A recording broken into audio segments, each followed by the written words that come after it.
Bonjour à toutes, on se retrouve aujourd'hui pour les favoris du mois de septembre. Je suis très contente de faire cette édition des favoris du mois parce que au mois d'août j'avais un petit peu loupé cette édition parce que j'avais pas trop de favoris beauté à vous présenter. J'avais d'autres contenus à publier ou pas sur le blog puisque j'ai eu un contenu un petit peu décousu cet été, enfin du moins sur la fin de l'été. Mais me revoici pour vous présenter tous les favoris qui m'ont accompagnée au mois d'août mais aussi et surtout au mois de septembre en termes de beauté, mais aussi j'ai une série télé dont j'aimerais vous parler, j'ai quelques favoris mode et après on se concentrera sur la beauté, maquillage et soins. Sans grande surprise, j'ai envie d'en reparler, c'est un favori en termes d'organisation, c'est cette étiqueteuse, donc allez-y, moquez-vous encore de moi.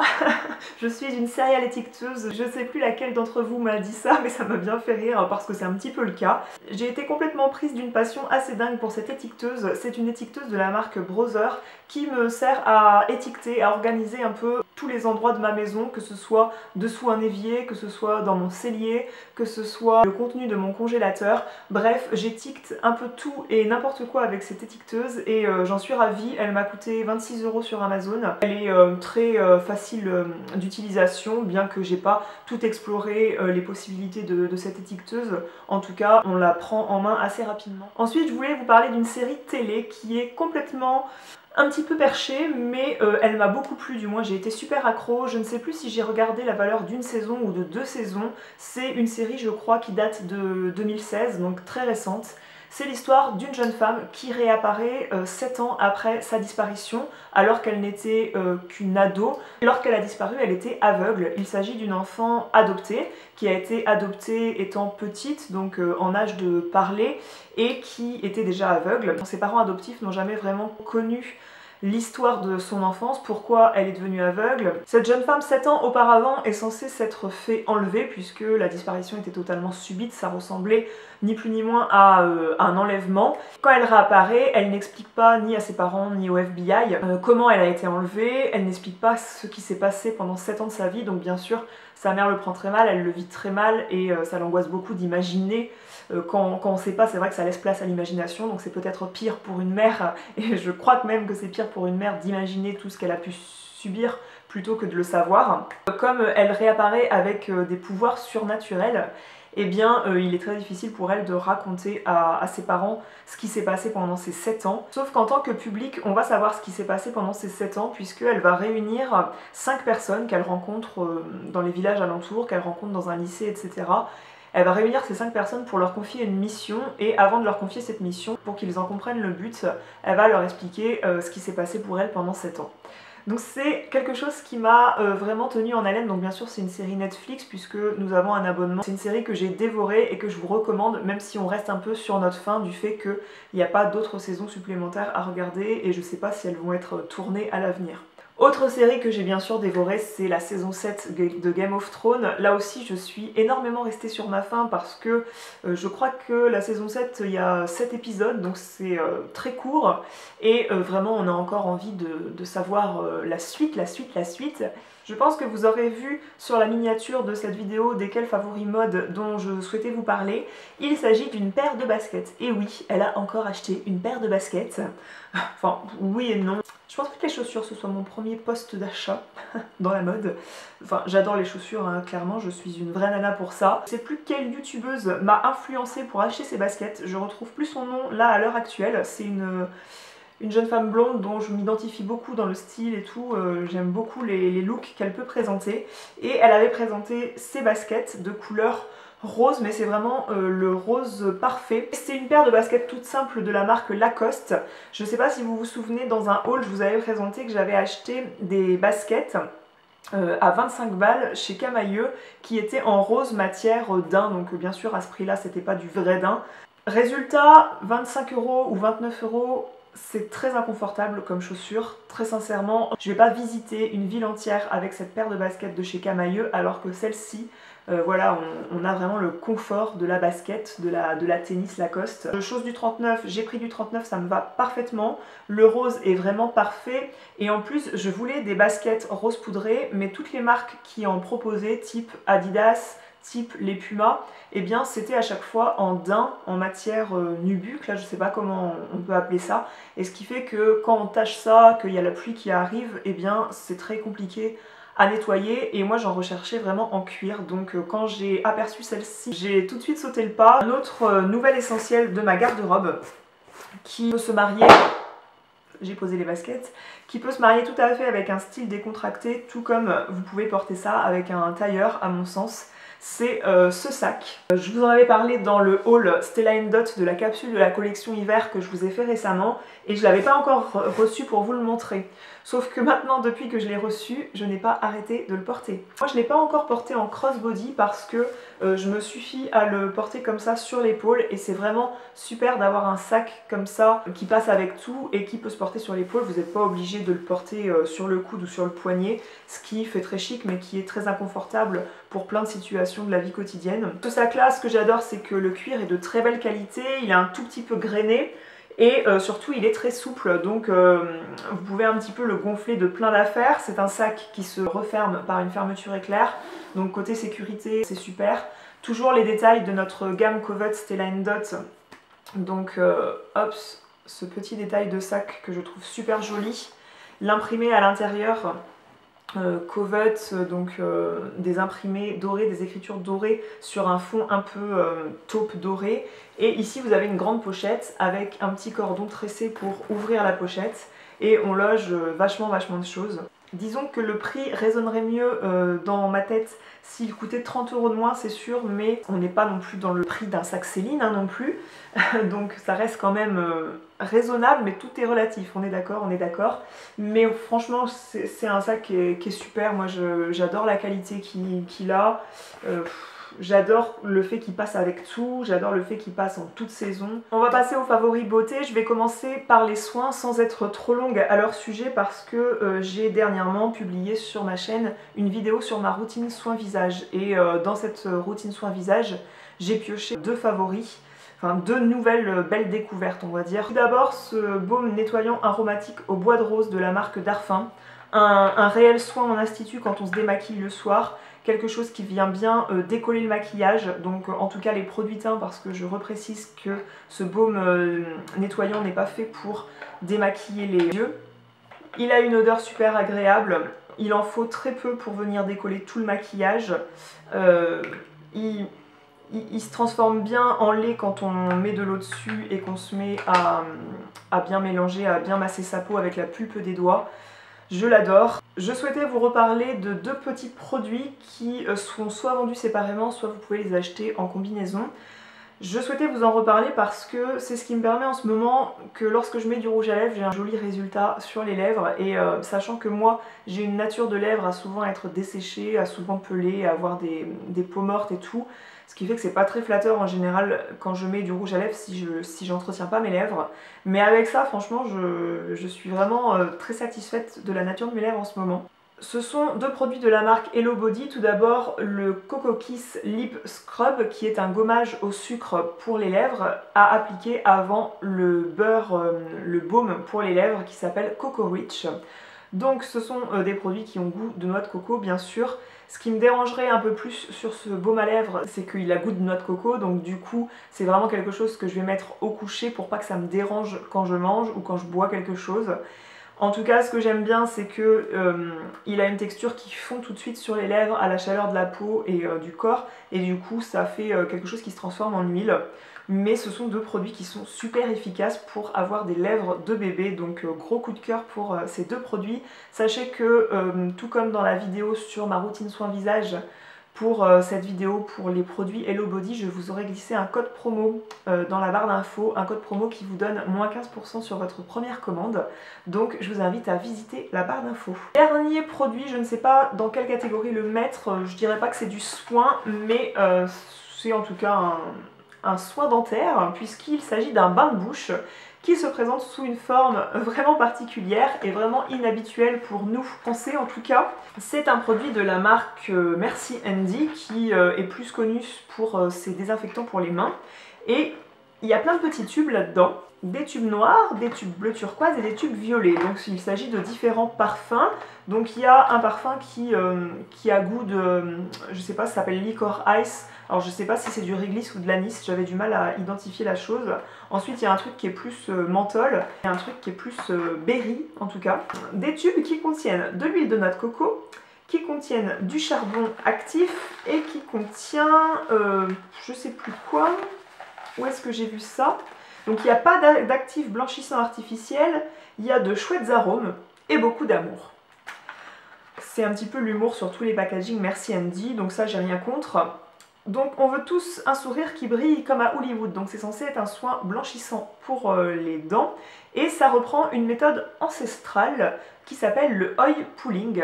Il se trouve que dans d'autres civilisations comme en Inde, on utilise des huiles végétales pour faire des bains de bouche dans l'espoir de blanchir les dents et d'avoir une bonne haleine. Merci Handy a repris cette technique-là en utilisant comme huile végétale l'huile de coco et ils y glissent également du charbon actif pour enlever toutes les toxines soi-disant et puis des arômes pour que ça soit agréable à utiliser. Et ça, asseyez-vous, vous êtes censé laisser macérer ça dans votre bouche pendant 10 minutes. Non mais 10 minutes les gars. 10 minutes tu fais comme ça avec de l'huile de noix de coco. Donc sachant que si vous connaissez un peu la texture de l'huile de noix de coco qui s'achète, souvent on en trouve dans les magasins bio en pot, c'est-à-dire qu'à température ambiante ça se solidifie. Donc là-dedans ça peut être solidifié et avant de l'utiliser il faut masser le petit tube pour ensuite que ce soit quelque chose de huileux et non pas de solide dans la bouche, mais moi j'ai pas réussi. J'ai échoué totalement parce que j'ai vraiment testé les 3 parfums. En tout cas le parfum Berry, je trouve ça dégoûtant, mais je supporte pas quoi, la texture de l'huile dans la bouche, non c'est infâme. Et en plus je me dis faut pas l'avaler parce que je veux pas avaler la valeur d'un tube d'huile de noix de coco comme ça. Le charbon actif il est mis comme sous forme de grain ou sous forme de bille, mais quand vous faites bouger ça dans votre bouche, quand vous recrachez le tout, ça fait un petit mélange gris. Honnêtement la sensation qu'on a après, même après 1 minute, je crois que c'est le temps maximal que j'ai réussi à tenir avec ça dans la bouche, on a l'impression que les dents sont lissées en fait.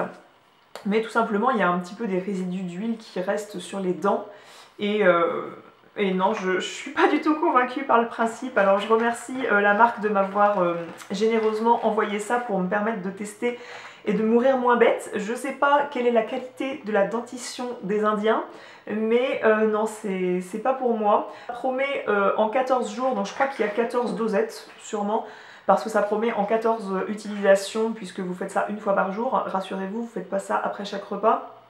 Vous faites ça 1 fois par jour et au bout de 14 jours vous avez les dents super blanches et une super haleine. Mais non, moi j'y arriverai pas et je sais pas à qui je vais pouvoir donner ça. Peut-être que ça amusera quelqu'un de mon entourage de tester, mais franchement, non, non, non. Peut-être qu'à un anniversaire, si on donne des gages à quelqu'un, on peut se servir de ça. Avant d'en venir au maquillage, je voulais vous parler de ce parfum qui est le nouveau La Fille de l'air de chez Courrèges. La Fille de l'air a été encore renouvelée en ajoutant une note d'iris et je suis agréablement satisfaite de cet ajout. C'est vrai que j'adore les parfums fleuris, hein. Il y a plein de parfums fleuris qui me conviennent, tout comme il y a plein d'autres parfums fleuris qui ne me conviennent pas. L'iris, j'avais pas trop en tête ce que ça pouvait sentir, surtout marié avec la note de base de La Fille de l'air qui est la fleur d'oranger. Mais j'avoue que c'est un parfum que je trouve super sophistiqué, que j'ai pas mis ce matin d'ailleurs, hop. Donc je précise qu'on ne met pas de parfum sur les bijoux, surtout des bijoux qui sont plaqués puisque l'alcool qui est contenu dans le parfum peut venir oxyder vos bijoux, donc mettez toujours du parfum soit sur les vêtements mais pas par-dessus vos bijoux. La Fille de l'air à l'iris, j'ai noté les notes de tête, de cœur et de fond parce que clairement je suis pas nez professionnelle, je préfère avoir noté ça pour vous en parler. La note de tête c'est la bergamote, le néroli et la mandarine et je trouve qu'en effet il y a une petite note d'agrumes qui ressort dans ce parfum. Note de cœur, la fleur d'oranger bien sûr, qui est la signature de la fille de l'air, et l'iris et l'héliotrope. Note de fond, cèdre, musc blanc et fève tonka. Alors fève tonka, c'est très à la mode d'en mettre dans tous les desserts, mais dans un parfum, honnêtement je reconnais pas qu'il y a de la fève tonka.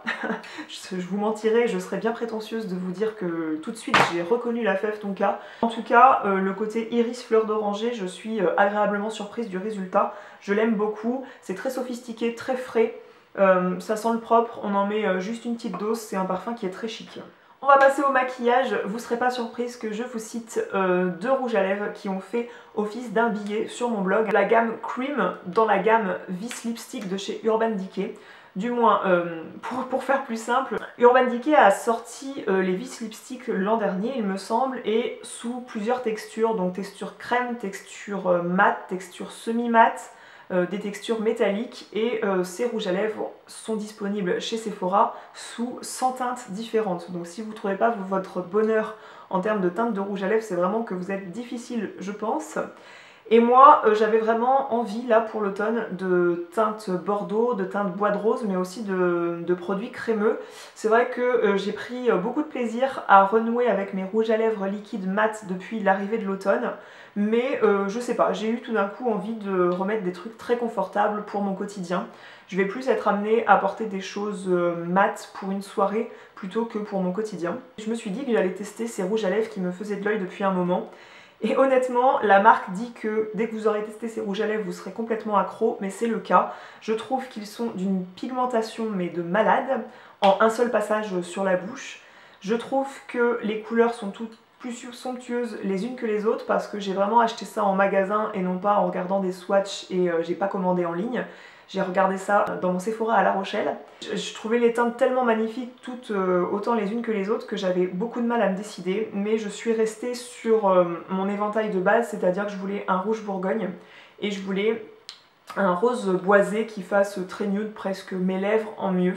Donc j'ai craqué sur le Ravenswood, c'est le rouge à lèvres que je portais dans ma vidéo routine soin visage, et le Shame qui est celui que je porte aujourd'hui. Je vais rester sur les produits lèvres. J'adore, ça c'est quelque chose qui est mat et métallique à la fois et qui n'est pas forcément super facile à porter en toute occasion, du moins c'est pas quelque chose qu'on met pour passer inaperçu. C'est le rouge à lèvres que je portais dans ma vidéo où je me servais de l'étiqueteuse justement. J'ai fait un article aussi sur mon blog pour vous présenter ce rouge à lèvres. C'est la nouvelle gamme automnale de chez Dior, c'est les rouges Dior liquides et c'est la teinte poison métal. C'est une couleur prune métallique et c'est franchement magnifique sur les lèvres avec un maquillage bien travaillé sur le teint et sur les yeux. Avec un truc léger sur les yeux, c'est quelque chose qui a un résultat franchement canon. Donc je dis un teint bien travaillé parce que c'est vrai que si vous portez ce rouge à lèvres sur une peau pas maquillée, ça va vraiment faire contraste et pas être flatteur du tout, mais c'est franchement un rouge à lèvres qui est magnifique. Et teinte automnale parfaite, ils ont sorti également chez Dior la teinte poison métal en vernis. Là aujourd'hui j'ai changé de vernis, j'ai remis mon vernis préféré au monde qui est le Nuit 1947 de chez Dior. Moi je suis totalement convaincue par les vernis Dior, hein. Je vous ai déjà dit que j'adore le pinceau arrondi des vernis à ongles Dior. Et là, cette teinte, franchement, j'ai été subjuguée quand je l'ai vue aux Galeries Lafayette. Donc sachez que sur le site Sephora, il est plus disponible. Mais moi, je l'ai acheté dans un Galeries Lafayette près de chez moi. Je pense que vous pouvez, si vous fouillez un peu dans un Marionneau près de chez vous, un autre type de parfumerie, vous pouvez, à mon avis, sans souci, trouver ce vernis à ongles que j'ai pas arrêté d'appliquer. Je l'enlevais, je le remettais, je l'enlevais, je le remettais, et aujourd'hui je me suis dit que j'allais changer un peu et que j'allais remettre celui-ci. Je vais finir cette vidéo en vous parlant d'une découverte palette de maquillage de ces 2 derniers mois. C'est la Naked It de chez Urban Decay. Je vous avais dit un premier avis dans mon vlog sur l'étiqueteuse. Je vous avais dit comme premier avis que je trouvais qu'elle permettait pas une grande variété de maquillage, et je reste un petit peu sur cet avis-là. C'est-à-dire que si vous voulez des teintes très chaudes, des teintes automnales avec un petit fard prune, moi je vous conseille de partir sur la Cocoa Blend de chez Zoeva à un bien meilleur tarif. Peut-être pas une aussi bonne qualité, et encore, Franchement ça se vaut parce que les fards Zoeva sont franchement canons. Certes on n'est pas sur le même emballage par exemple, ça peut être un détail important. Ça c'est un emballage cartonné, il n'y a pas de miroir. Donc ça peut faire le détail, ça c'est beaucoup plus durable à mon avis dans vos rangements. Mais bon, si vous êtes soigneuse, je pense que cette palette peut tout à fait survivre dans vos tiroirs. Et là on retrouve un prune qui est plus clair que celui de la Naked Hits. Mais ici vous avez un violet qui est sympa. Et surtout on retrouve des fards un petit peu briques pourpre, un peu rouille comme ça, pour faire le creux de l'œil et pour faire des maquillages très chauds à l'arrivée de l'automne. Également ce fard Bitter Start, c'est le fard que j'ai mis sur l'arcade sourcilière. C'est un des fards beige les plus pigmentés que je connaisse. Alors que là, bon, déjà il n'y a pas un fard coquille d'œuf vraiment mat puisque celui-ci est un petit peu satiné. Je trouve que les fards 2 à 2 se ressemblent, c'est-à-dire que celui-ci ressemble énormément à celui-là. Celui-là ressemble énormément à celui-là, bien qu'ils sont différents, hein, mais c'est... je trouve que pour une palette sur ce thème-là, avec des tons très chauds, avec des couleurs prunes, ils auraient pu varier un petit peu la palette, l'étendue des teintes de ce truc-là. Cette vidéo est terminée, j'espère qu'elle vous aura plu. J'espère que vous appréciez le retour de cette édition des favoris du mois. Moi j'espère vous retrouver au mois d'octobre pour vous refaire une édition des favoris, parce que j'adore faire ces vidéos comme j'adore les regarder sur les autres chaînes. Dites-moi en commentaire quels ont été vos favoris de ces derniers temps, et moi je vous retrouve dans les commentaires et sur le blog. Je vous dis à très bientôt pour une autre vidéo. Ciao!